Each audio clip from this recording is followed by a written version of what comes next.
বাংলাদেশকে নতুন কিছু উপহার দিতে চাই। ৭১-এর মুক্তিযুদ্ধে যে স্বপ্ন আমরা দেখেছিলাম,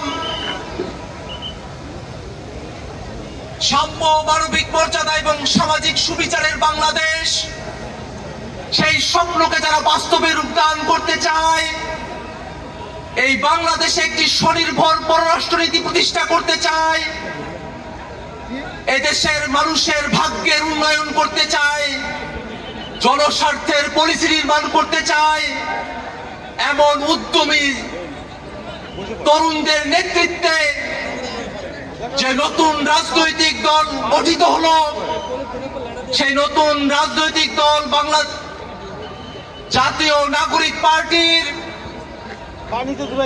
আংশিক অর্গানোগ্রাম এই মুহূর্তে ঘোষণা করছি।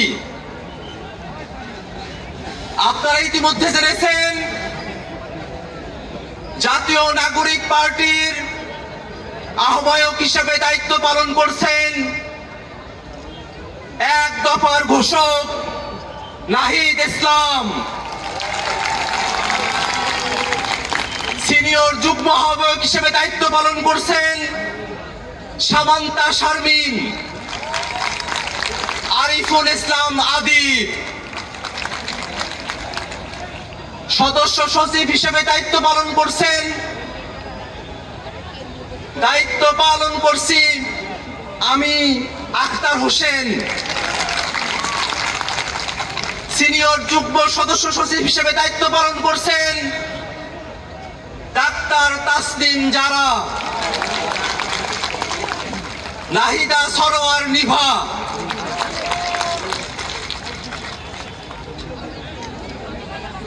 মুখ্য সংগঠক দক্ষিণাঞ্চলের দায়িত্ব পালন করছেন গণ অভ্যুত্থানের অগ্রসেনানী, আমাদের সকলের পরিচিত মুখ হাসনাত আব্দুল্লাহ।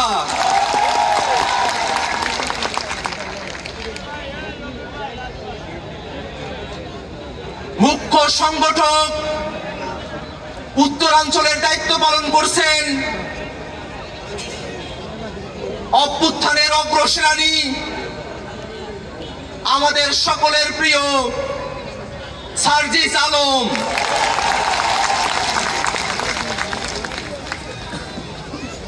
মুখ্য সমন্বয়কের দায়িত্ব পালন করছেন জনাব নাসির উদ্দিন পাটোয়ারি। সিনিয়র যুগ্ম মুখ্য সমন্বয়কের দায়িত্ব পালন করছেন অভ্যুত্থানের বীর সেনানী আব্দুল হান্নান মাসুদ।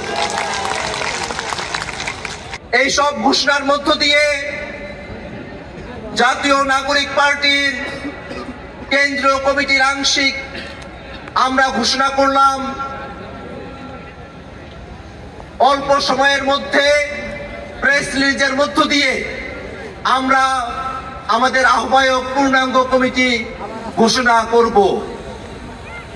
যে দায়িত্ব কাঁধে তুলে নিয়েছে, আপনারা সবাই দোয়া করবেন যেন মহান রব্বুল আলামিন, মহান সৃষ্টিকর্তা আমাদের এই তরুণদের স্বপ্নকে বাংলাদেশে বাস্তবায়ন করার তৌফিক দান করেন।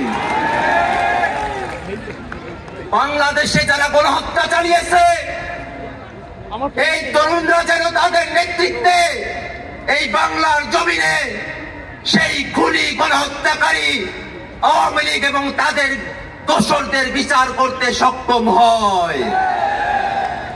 বাংলাদেশে 54 বছর পরে আমরা যে সুযোগ পেয়েছি, একটি নতুন সংবিধানের বাস্তবতা তৈরি হয়েছে। এই তরুণরা স্বপ্ন দেখে আগামীর বাংলাদেশ এক নতুন সংবিধানের মাধ্যমে পরিচালিত হবে।